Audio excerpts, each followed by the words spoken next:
Assalamualaikum warahmatullahi wabarakatuh. Hari ini kami akan melakukan presentasi mengenai struktur pasar dan penentuan keseimbangan perusahaan.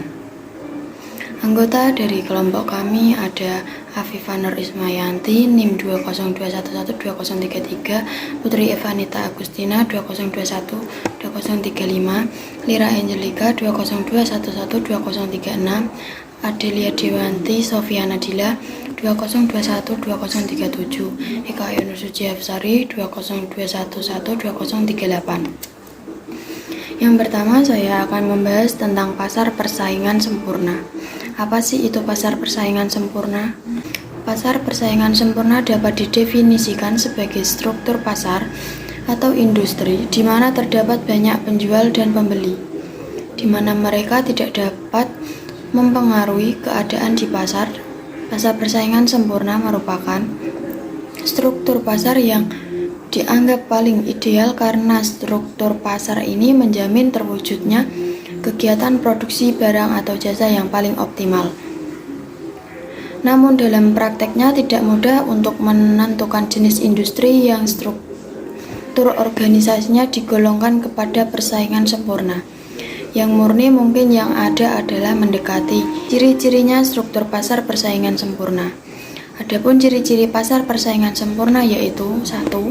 Perusahaan adalah pengambil harga. Yang kedua, setiap perusahaan mudah keluar atau masuk. Yang ketiga, menghasilkan barang serupa. 4. Terdapat banyak perusahaan di pasar. 5. Pembeli mempunyai pengetahuan sempurna mengenai pasar. Dalam menganalisis usaha perusahaan untuk memaksimumkan keuntungan terdapat dua hal harus diperhatikan, yaitu biaya yang dikeluarkan oleh perusahaan. Yang kedua, hasil penjualan dari barang yang dihasilkan perusahaan. Itu sifat biaya produksi yang dikeluarkan oleh perusahaan dalam struktur pasar dimanapun ia digolongkan. Baik dalam persaingan sempurna, monopoli, oligopoli, atau persaingan monopolitis adalah sama. Permintaan pasar dan perusahaan. Syarat pemaksimuman keuntungan. 1. Membandingkan hasil penjualan total dengan biaya total. Yang kedua, menunjukkan keadaan di mana hasil penjualan marginal sama dengan biaya marginal. Sifat permintaan dan hasil penjualan akan berbeda-beda pada pasar persaingan sempurna dengan struktur pasar lainnya. Perbedaan ini disebabkan karena ditinjau bentuk permintaan yang dihadapi adalah berbeda-beda. Seorang produsen akan menghadapi kurva permintaan yang berbeda di pasar persaingan sempurna dibandingkan yang dihadapi oleh produsen di pasar lainnya. Nama saya Afifah Nur Ismayanti, NIM 202112033. Saya akan melanjutkan penjelasan dari Eka Ayunur. Tabel berikut merupakan jumlah produksi dan hasil penjualan. Data dan informasi yang digambarkan dalam setiap kolom adalah seperti yang dinyatakan di bawah ini. Data dalam kolom pertama menggambarkan jumlah produksi yang dapat dicapai. Kolom kedua menunjukkan tingkat harga barang yang diproduksi. Harga seunit tetap 150.000 oleh karena produsen tersebut berada di pasar persaingan sempurna. Data dalam kolom ketiga menunjukkan hasil penjualan total yang akan diterima produsen. Pada berbagai tingkat produksi, data hasil penjualan total dalam kolom tersebut dihitung menggunakan rumus berikut, di mana TR adalah jumlah hasil penjualan, di mana P adalah tingkat harga, Q adalah jumlah produksi. Data dalam kolom keempat menunjukkan hasil penjualan rata-rata. Telah diterangkan bahwa dalam persaingan sempurna, harga adalah tetap, walau berapapun jumlah produksi yang dilakukan. Oleh sebab itu, hasil penjualan rata-rata atau AR adalah sama dengan tingkat harga atau P. Kolom kelima menunjukkan hasil penjualan marginal, yaitu tambahan hasil penjualan yang disebabkan oleh pertambahan seunit barang yang dijual. Oleh karena harga adalah tetap, maka hasil penjualan marginal adalah sama dengan tingkat harga. Cara ini merupakan cara yang paling mudah untuk menentukan produksi yang akan memaksimumkan keuntungan. Menentukan keadaan tersebut Yang perlu dilakukan adalah: pertama, membandingkan hasil penjualan total dan biaya total pada setiap tingkat produksi. Kedua, menentukan tingkat produksi di mana hasil penjualan total melebihi biaya total pada jumlah paling maksimum. Dengan mengingat kedua langkah tersebut, sekarang perhatikan contoh angka dalam tabel 11.3. Kolom kedua menunjukkan hasil penjualan, manakala kolom 3 menunjukkan biaya produksi. Keuntungan yang diperoleh pada berbagai tingkat produksi ditunjukkan pada kolom 4, yang dihitung dengan formula berikut. Keuntungan sama dengan hasil penjualan total dikurangi biaya produksi total. Hasil perhitungan yang diperoleh menunjukkan maksimum dicapai apabila perusahaan memproduksikan sebanyak 6 atau 7 unit, dan keuntungan maksimum yang dinikmati perusahaan adalah 420.000. Untuk menyesuaikan dengan analisis secara grafik, produksi yang akan dilakukan perusahaan adalah sebanyak 7 unit, yaitu pada ketika hasil penjualan marginal atau MR sama dengan biaya marginal atau MC. Berikutnya adalah pasar monopoli. Monopoli adalah suatu bentuk pasar di mana dalam sebuah industri hanya terdapat satu perusahaan dan produk yang dihasilkan tidak memiliki pengganti yang sempurna. Ciri-ciri pasar monopoli. Yang pertama, pasar monopoli adalah industri satu perusahaan. Yang kedua, tidak mempunyai barang pengganti yang mirip. Yang ketiga, tidak dapat kemungkinan untuk masuk ke dalam industri. Yang keempat, dapat mempengaruhi penentuan harga. Dan yang kelima, promosi iklan kurang diperlukan. Selanjutnya adalah faktor-faktor yang menimbulkan terjadinya pasar monopoli. Faktor yang pertama, perusahaan monopoli mempunyai suatu sumber daya tertentu yang unik dan tidak dimiliki oleh perusahaan lain. Yang kedua, perusahaan monopoli pada umumnya dapat menikmati skala ekonomi atau economies of scale. Yang ketiga, monopoli wujud dan berkembang melalui undang-undang. Berikutnya, hal-hal yang mungkin timbul dalam pasar monopoli. Yang pertama, sumber daya yang unik. Yang kedua, menikmati skala ekonomi. Yang ketiga, mendapatkan hak monopoli dari pemerintah. Yang keempat, peraturan hak paten dan hak cipta. Yang kelima, hak usaha eksklusif. Assalamualaikum warahmatullahi wabarakatuh. Saya Lira Angelika, NIM 202112036. Pemaksimuman keuntungan pasar monopoli. Dalam menggambarkan prinsip pemaksimuman keuntungan dalam monopoli, dua cara akan digunakan, yaitu dengan menggunakan angka-angka secara grafik. Untuk masing-masing cara ini akan ditunjukkan prinsip penentuan pemaksimuman keuntungan berdasarkan pendekatan biaya total dan biaya marginal. A. Pendekatan total atau total approach dicapai jika selisih penjualan total atau TR dengan biaya total atau TC memiliki nilai positif besar. Pendekatan ini membandingkan data hasil penjualan total dengan biaya total agar dapat ditentukan keuntungan yang diperoleh atau kerugian yang dialami pada berbagai tingkat produksi. B. Pendekatan marginal atau marginal approach dicapai jika MR sama dengan MC atau MR min MC menghasilkan angka positif minimum dan MC sedang meningkat. Selanjutnya yaitu kurva hasil penjualan total atau TR. Kurva hasil penjualan rata-rata atau D sama dengan AR dan kurva hasil penjualan marginal atau MR dibuat berdasarkan data dalam tabel. Sampai kepada jumlah produksi sebanyak 5 unit, hasil penjualan total terus mengalami kenaikan, dan kenaikan tersebut adalah pada tingkat yang semakin menurun sesudah jumlah produksi mencapai 6 unit. Hasil penjualan total semakin berkurang pada jumlah waktu produksi adalah 10 unit dan hasil penjualan total adalah 0. Hasil penjualan total yang seperti itu sifatnya apabila digambarkan adalah seperti yang ditunjukkan oleh kurva TR dalam gambar, yaitu berbentuk huruf U terbalik.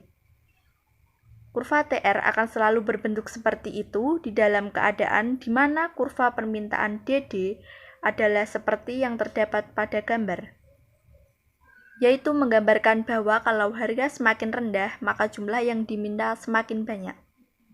Dan diterangkan dalam sepanjang kurva permintaan berlaku sifat berikut. 1. Apabila elastisitas permintaan kurang dari 1, maka penurunan harga akan mengurangi hasil penjualan. 2. Apabila elastisitas permintaan lebih dari 1, maka penurunan harga akan menambah hasil penjualan. Selanjutnya yaitu monopoli dan diskriminasi harga. Syarat-syarat diskriminasi harga. 1. Barang tidak dapat dipindahkan dari satu pasar ke pasar lain. Sekiranya terdapat kemungkinan barang dapat dibawa dari pasar yang lebih murah ke pasar yang lebih mahal, maka kebijakan diskriminasi harga tidak akan berjalan dengan efektif. Yang kedua, sifat barang atau jasa itu memungkinkan dilakukannya diskriminasi harga.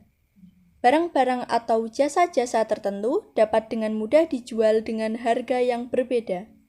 Barang seperti itu biasanya berbentuk jasa perseorangan, seperti contohnya dokter, ahli hukum, penata rambut, dan sebagainya.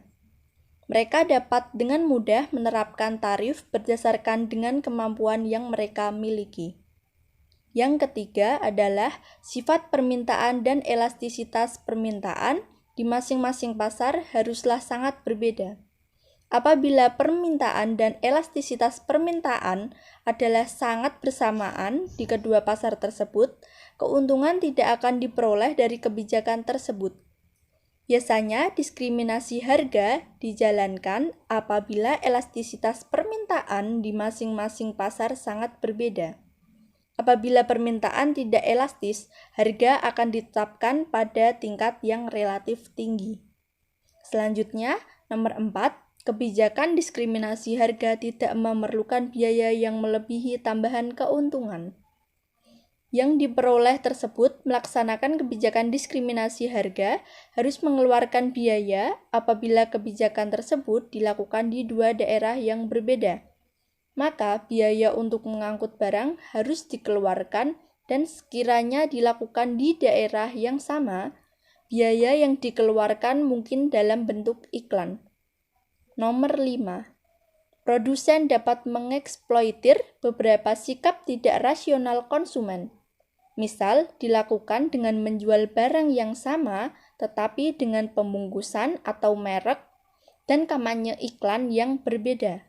Dengan cara ini, produsen dapat menjual barang yang dikatakannya bermutu tinggi kepada konsumen dan sisanya akan menjual barang yang sama tetapi dengan harga yang berbeda pada daerah dan perkotaan yang berbeda. Contoh kebijakan diskriminasi harga. 1. Kebijakan diskriminasi harga oleh perusahaan monopoli pemerintah. Contohnya seperti listrik. Misalnya menggunakan tarif yang berbeda untuk listrik yang dipakai di rumah tangga dan yang dipakai oleh perusahaan. Yang kedua, kebijakan diskriminasi harga oleh jasa-jasa profesional, seperti contohnya dokter spesialis, dokter praktek umum, dan ahli hukum. Dan adanya beberapa golongan profesional yang sering menjalankan diskriminasi harga dari jasa yang mereka berikan.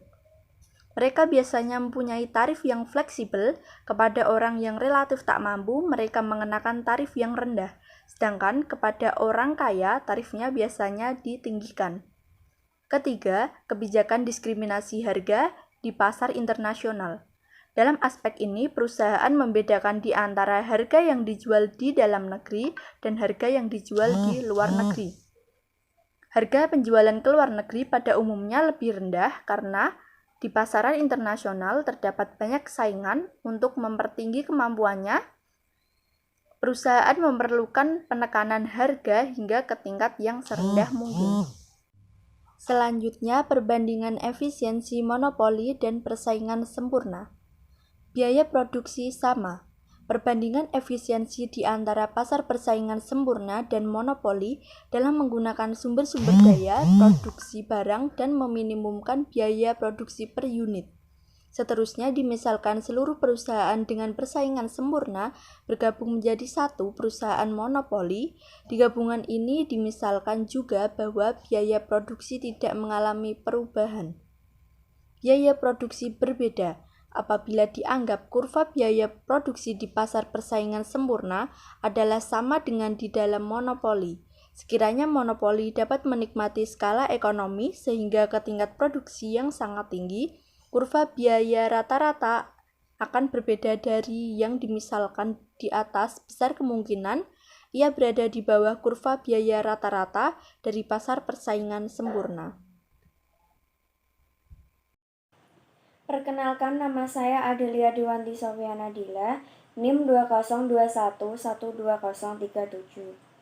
Saya akan melanjutkan pembahasan materi yang dijelaskan oleh pembicara sebelumnya. Pasar persaingan monopolistis.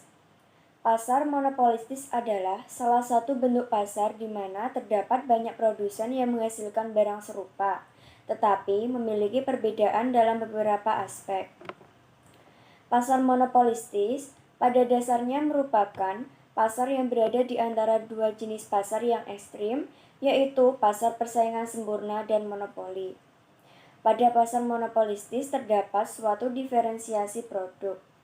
Hal itu dapat memberikan kemudahan kepada konsumen dalam mencari produk yang akan dibeli. Ciri-ciri pasar monopolistis. 1. Terdapat banyak penjual.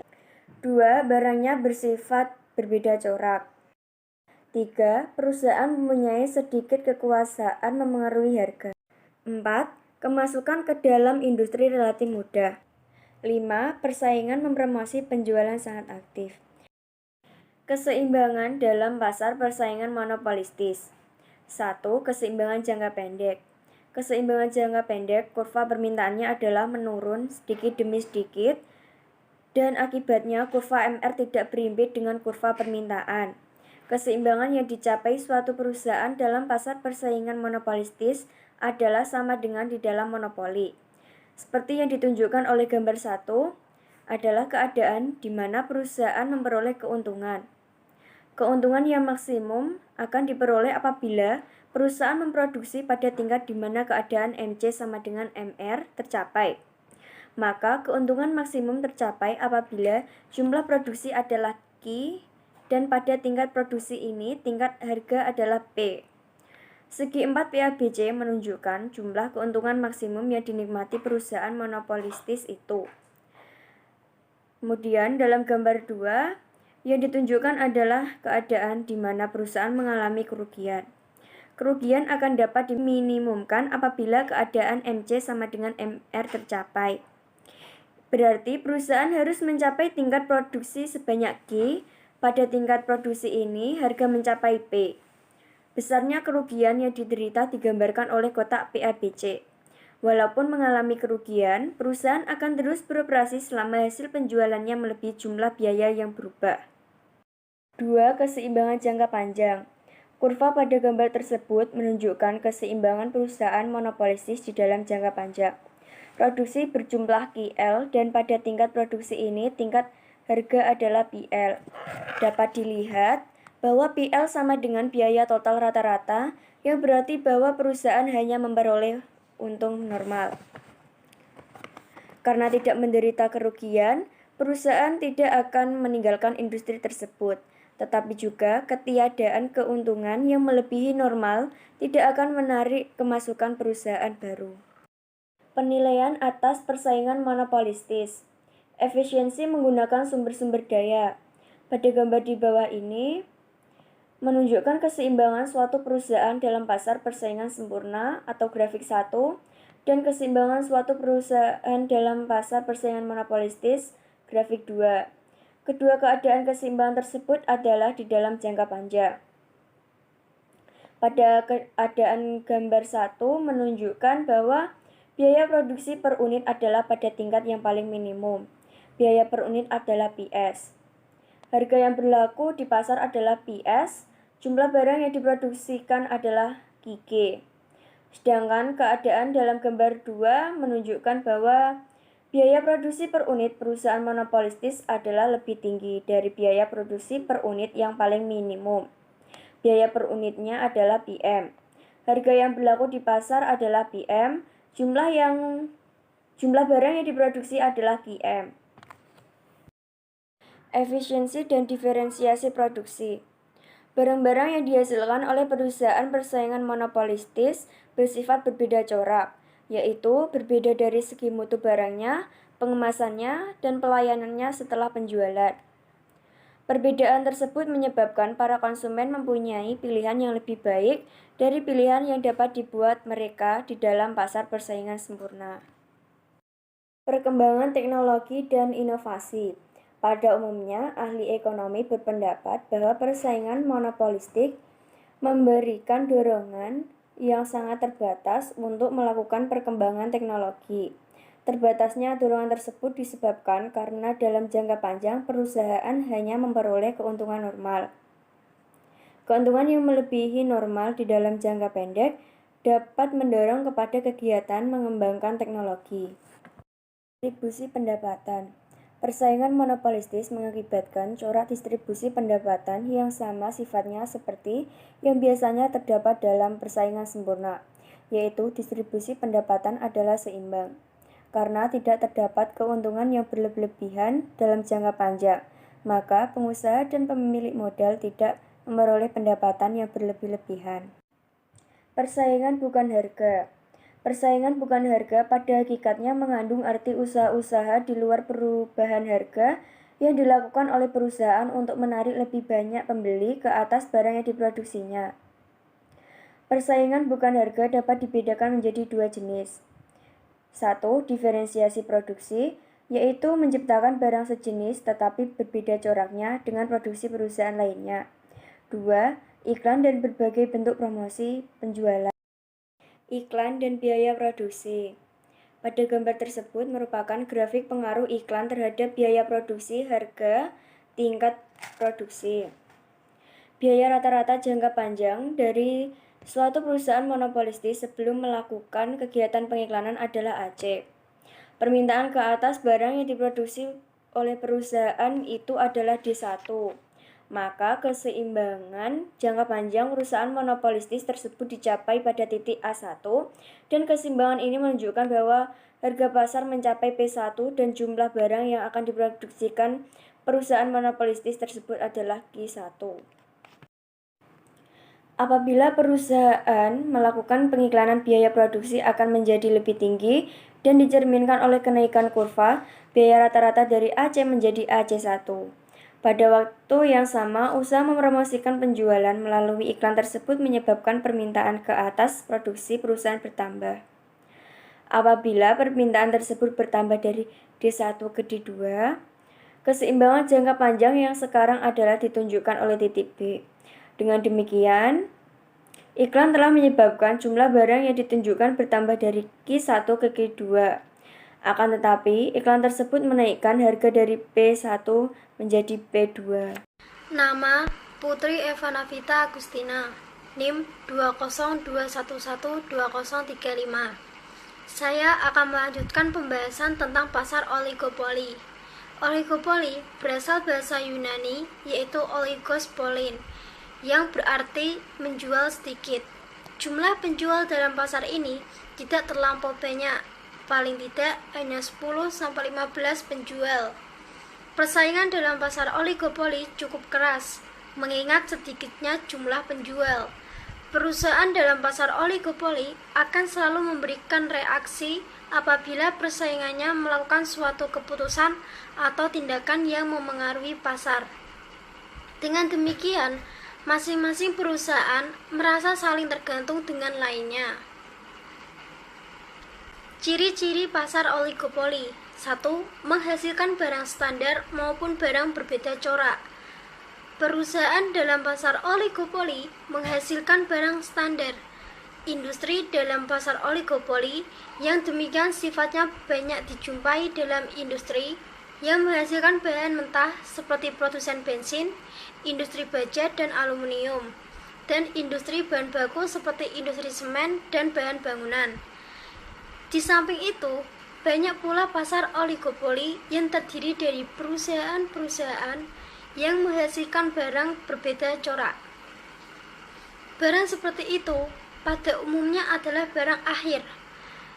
Contoh dari pasar oligopoli yang menghasilkan barang akhir seperti industri mobil dan truk, industri rokok, dan industri sabun cuci dan sabun mandi. 2. Kekuasaan menentukan harga ada kalanya lemah dan ada kalanya sangat tangguh. Perusahaan-perusahaan dalam pasar oligopoli harus bekerja sama untuk menentukan harga. Tidak adanya kerjasama, kekuasaan menentukan harga menjadi lebih terbatas. 3. Pada umumnya perusahaan oligopoli perlu melakukan promosi secara iklan. Iklan secara terus-menerus sangat diperlukan dalam suatu perusahaan oligopoli yang menghasilkan barang yang berbeda corak. Pengeluaran untuk iklan biasanya menghabiskan biaya besar untuk perusahaan-perusahaan. Penentuan harga dan produksi tanpa kesepakatan. A. Ciri berkaitan di antara perusahaan-perusahaan. Perusahaan oligopoli harus membuat perhitungan yang cermat mengenai reaksi dari perusahaan lain apabila ia menurunkan atau menaikkan harga barangnya. Di dalam pasar oligopoli, penurunan harga dari suatu perusahaan berkecenderungan akan menyebabkan perusahaan-perusahaan lain juga akan melakukan penurunan harga agar mereka tidak kehilangan langganan. B. Kurva permintaan terpatah. 1. Keseimbangan asal. Ini adalah kurva permintaan pasar oligopoli, kurva D1-D1, yang menggambarkan permintaan dihadapi suatu perusahaan oligopoli apabila misalkan perusahaan-perusahaan lain tidak melakukan perubahan harga. Walaupun perusahaan yang pertama melakukan value atau mengubah harga. Sedangkan kurva D2-D2 adalah permintaan yang dihadapi suatu perusahaan oligopoli apabila misalkan perubahan harga yang dilakukannya akan diikuti oleh langkah yang sama oleh perusahaan-perusahaan lain. Misalkan pada permulaannya harga yang berlaku di pasar P0, maka jumlah permintaan adalah seperti yang ditunjukkan oleh titik E, yaitu jumlahnya adalah sebanyak Q0. Efek penurunan harga. Perubahan dalam pasar oligopoli tersebut menurunkan harga penjualnya ke P1, maka permintaan ke atas produksinya akan bertambah. Kalau perusahaan yang lain tidak turut menurunkan harga, maka permintaan akan bertambah ke tingkat seperti yang ditunjukkan oleh milik C1. 3. Efek meningkatkan harga perusahaan. Oligopoli menaikkan harga ke P3 sekiranya perusahaan-perusahaan lain tidak merubah harga dan tetap menjual pada P0, maka perusahaan yang menaikkan harga akan kehilangan banyak langganan. 4. Kurva permintaan terpatah. Ini adalah kurva MR dan oligopoli. Apabila kurva terpatah D1, E, D2 adalah bentuk kurva permintaan yang dihadapi oleh semua perusahaan dalam pasar oligopoli, maka kurva MR1 adalah kurva hasil penjualan marginal apabila kurva permintaan adalah D1, D1, dan kurva MR2 adalah kurva hasil penjualan marginal apabila kurva permintaan adalah kurva terpatah D1, E, D2, maka kurva hasil penjualan marginal adalah kurva MR1 yang ditebalkan dari atas hingga ke titik A1 dan kurva MR2 yang ditebalkan dari titik A2 ke bawah. Pemaksimuman keuntungan perusahaan. Pemaksimuman keuntungan yang dinyatakan dalam kurva tersebut tidak akan mengalami perubahan. Dengan demikian, selama kurva biaya marginal memotong MR di antara titik A1 dan A2, harga dan jumlah produksi perusahaan tidak akan mengalami perubahan. Berdasarkan kepada analisis di kurva tersebut, dapatlah disimpulkan bahwa dalam pasar oligopoli, di mana perusahaan-perusahaan tidak melakukan persepakatan di antara mereka, tingkat harga adalah bersifat rigid, yaitu bersifat sukar mengalami perubahan. Ia cenderung untuk tetap berada pada tingkat harga yang telah ditetapkan pada permulaannya. Bentuk-bentuk hambatan kemasukan oligopoli. Terdapat jumlah perusahaan yang terbatas di dalam pasar merupakan suatu bukti nyata bahwa perusahaan-perusahaan baru adalah sangat sukar untuk masuk ke pasar oligopoli. Faktor-faktor penting yang menyebabkan kesukaran memasuki pasar oligopoli adalah 1. Skala ekonomi. 2. Perbedaan biaya produksi. 3. Sifat-sifat yang mempunyai keistimewaan yang sukar diimbangi oleh perusahaan baru. Penilaian ke atas pasar oligopoli. Di dalam menilai kebaikan pasar oligopoli, 3 aspek dari kegiatan perusahaan-perusahaan dalam pasar oligopoli akan diperhatikan, yaitu 1. Efisiensinya dalam menggunakan sumber-sumber daya. 2. Kegiatan mereka dalam mengembangkan teknologi dan inovasi. 3. Tingkat keuntungan yang mereka peroleh.